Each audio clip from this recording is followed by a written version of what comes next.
Tell me about yourself. Like, Thank you, sir, for giving this opportunity. My mm-hmm. name is Mohit Rawat. I belong to Uttarakhand.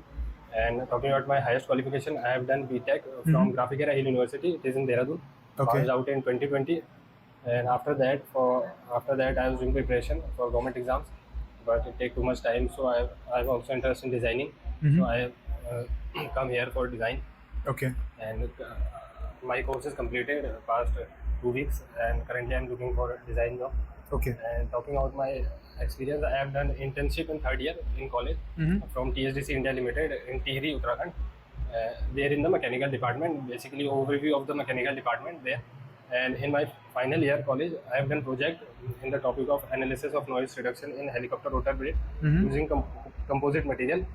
It is also in there is also a software project. Mm-hmm. In this, we basically design the blade of a rotor blade in SolidWorks, and then we shift this blade in ANSYS workbench Mm-hmm. for simulation, stress, strain deformation, Mm-hmm. total deformation, and frequency analysis.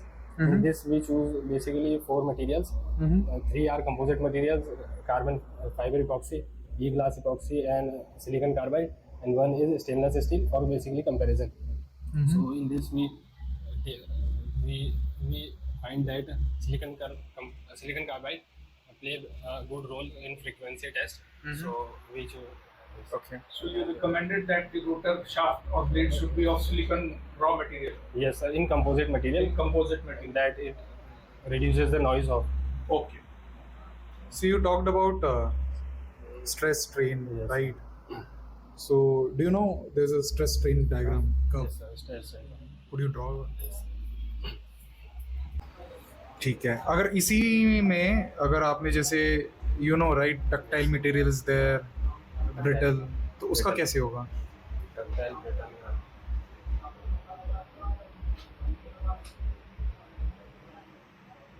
क्योंकि जब आपको helicopter का material design करना था Yes.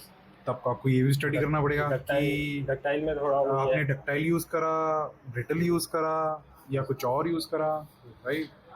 सो अगर मैं इस पे अगर हेलीकॉप्टर का डिजाइन करना और मुझे मटेरियल का डिसीजन लेना हो तो उसमें कैसे आपने, क्योंकि इसका एनालिसिस आपने किया होगा एफई मतलब सी में सॉफ्टवेयर में करा होगा. बेसिकली हमने मतलब जो मटेरियल्स है उनकी प्रॉपर्टी हमने फाइंड आउट की थी.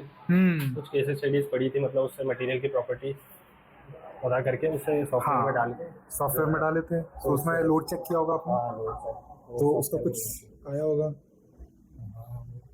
चलो ठीक है. अगर मैं इसी में कहूँ अगर डक्टाइल एक मटेरियल है और ब्रिटल है तो उसका कर्व कैसे होगा, मतलब बस कंपैरिजन ऑफ बोथ, कौन सा ऊपर होगा कौन सा नीचे होगा? तो डक्टाइल का ऊपर होगा, ब्रिटल का नीचे. डक्टाइल सॉरी डक्टाइल का ऊपर होगा. हाँ हाँ ऊपर इन द सेंस कैसे, एक यहाँ पे एक और वो बना लो ना ग्राफ, अलग से एक ग्राफ बना लो. हाँ सो डक्टाइल बेसिकली ग्राफ तो मेरे को याद आया नहीं है, पर ये डक्टाइल बेसिकली आगे काफ़ी देर में फ्रैक्चर होगा, ब्रिटल जल्दी हो जाएगा फ्रैक्चर. तो उसका पहले ब्रिटल फ्रैक्चर केस पहले ही आ जाएगा, ब्रिटल का हाँ फ्रैक्चर पॉइंट पहले ही आ जाएगा फ्रैक्चर पॉइंट डक्टाइल का बाद में आएगा. बाद में कौन सा बेसिकली डक्टाइल टाइप में होगा. आप ही में आंसर आपने दे दिया. आप ही ने आंसर दिया, अभी आपने बोला ब्रिटल मटेरियल हमने यूज किया. करेक्ट. ठीक है. By brittle material.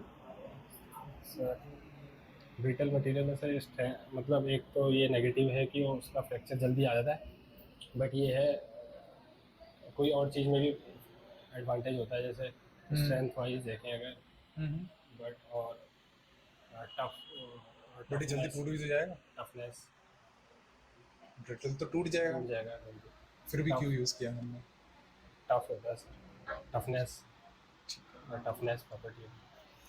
किसी भी रॉ मटेरियल चाहे कुछ भी हो, एनी रॉ मटेरियल से steel, there are certain properties, कुछ ना कुछ प्रॉपर्टी होती है ना कि भाई इसमें जैसे आपने बोला डक्टिलिटी, टेंसाइल, हार्डनेस, करेक्ट. सो बहुत सारी उसमें प्रॉपर्टीज होता है किसी भी रॉ मटेरियल को या मेटल शीट मेटल की बात करें चूज करने के लिए. करेक्ट है. मेनली दो बहुत इंपॉर्टेंट पैरामीटर्स होते हैं किसी भी रॉ मटेरियल को सेलेक्ट करने के लिए. टू, वो क्या है? Any raw material have a very two critical properties which are very very important to choose whether I have to choose MS or I have to go with stainless steel. As a designer, if you are being given a task to make a drawing, first of all, you have to choose the raw material. Yes, sir. Correct? How you will choose that? You have to decide whether to go with mild steel, MS, carbon steel, or with SS. वो कैसे choose करोगे आप? On what basis? Correct, strength, but strength एक अलग criteria हो गया. मान लीजिए हमने आपको कहा आई एम अ प्रोजेक्ट गाय, मैं आपको बोलता हूँ यार ये डायमेंशंस हैं, इस तरह से एक रफ स्केच आपको बताया मैंने कि यार ये ऐसे रेक्टेंगुलर बॉक्स है, इसके अंदर ये चीज़ें लग रही हैं, पूरा SS304 का रॉ मटेरियल है. अब आप उसको कैसे डिज़ाइन करोगे? How you will design that raw material? दो बड़ी इंपॉर्टेंट क्वालिटीज होती हैं यार किसी भी रॉ मटेरियल को चूज करने के लिए, बहुत क्रिटिकल है. Without that you can not choose raw material. वो क्या है? कोई भी, चाहे आप प्लास्टिक में जाएं, चाहे आप स्टील में जाएं, चाहे आप वुडन उसमें जाएं, there are two main properties by which you select the product. वो क्या है? नहीं आइडिया. कोई बात नहीं. आपने मैकेनिकल और केमिकल प्रॉपर्टीज सुना है? Mechanical and chemical properties. Chemical क्या होती हैं? Carbon, magnesium, nickel, lead, cobalt, ये केमिकल होता है. किसी भी रॉ मटेरियल को बनाने के लिए केमिकल्स यूज होते हैं. आयरन कितना है? अगर मैं एसएस की बात करता हूँ तो एसएस में आयरन कितना परसेंटेज होना चाहिए? No, for SS it's very very less. उसके लोहा, अगर एसएस में सपोज करिए लोहा होगा तो क्या होगा? डक्टिलिटी कम होगी और रस्ट जल्दी पकड़ेगा. जब भी हम लोहे की बात करते हैं रस्टिंग कॉन्सेप्ट में आएगा ना, तो एसएस क्यों लेते हैं? एसएस इसलिए लिया जाता है कि मेरा वो प्रोडक्ट इजीली रस्ट नहीं करेगा. रस्ट को क्या अवॉइड करता है? मालूम है कौन से दो केमिकल्स हैं by which you can avoid rusting fast? Chromium and monometal. These are the two salts which are used. आप अगर कभी भी आप डिज़ाइन करेंगे ना तो उसमें इनकी रॉ मटेरियल की डाटा शीट देखेंगे ना, उसमें मैकेनिकल में क्या क्या प्रॉपर्टीज आती हैं? Tensile strength, hardness, ductility, malleability. So we take the tensile strength as our benchmark. कितनी जल्दी टूट रहा है? टेंसाइल स्ट्रेंथ मटेरियल की ब्रेकेज को बताएगा ना कि ये इतनी जल्दी टूटेगा. जितनी हायर वैल्यू उतना टफनेस, और जितनी कम वैल्यू मतलब जल्दी ब्रेक होना. That is how we choose a raw material. Mechanical and chemical are very very critical properties. Same as in case of wood. हम वुड को जब चूज करते हैं हम देखते हैं ना कि ये वाटर रेजिस्टेंट है कि नहीं. What is water resistant? It's chemical property कि वो वाटर को कितनी जल्दी एब्जॉर्ब करता है. 48 hours, 50 hours, 30 months, 12 months. That is given in the data sheets. So mechanical and chemical properties are very important. ठीक है ना? आपकी फैमिली का बैकग्राउंड, मतलब अपने फैमिली में कौन कौन है? My father and mother, and we are two brother and one sister, elder sister and a younger brother. अगर आप सेलेक्ट होते हो, Yes. आप क्या सैलरी एक्सपेक्ट करते हो? When I am designer, I expect 20. नहीं, आपको बताना पड़ेगा ना कि आपकी क्या एक्सपेक्टेशन है सैलरी की.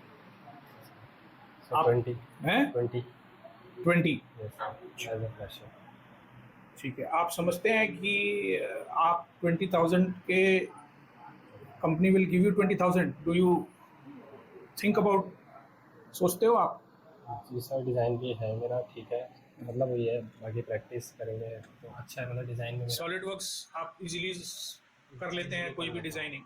अभी मतलब चली रही है, अभी मतलब जो है प्रैक्टिस करी है मैंने, और डिज़ाइनिंग भी ठीक है, बट ये है टाइम और दूंगा तो अच्छा है मतलब. चल ठीक है, ठीक है.